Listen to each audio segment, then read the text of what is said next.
Got it. So, right here you have this was, I think, a 7.5 foot by 7.5 foot shed from Costco. We basically spent one day building the foundation. As you can see below, there's about 9 pylons there. Everything's perfectly level.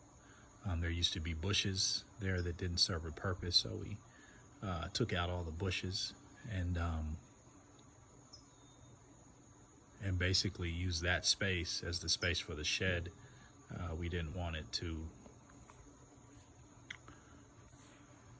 block any of the grass or any of the open area.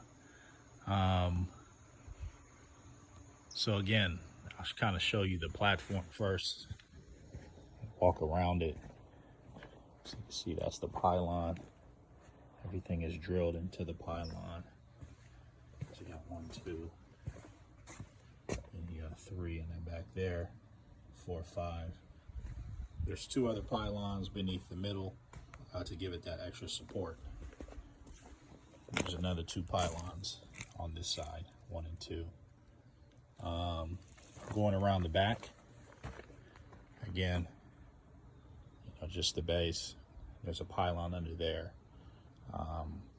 And again, probably the only issue is that with the space underneath, rodents could get under. That's an issue. But besides that, that would probably be the only downfall, of that setup.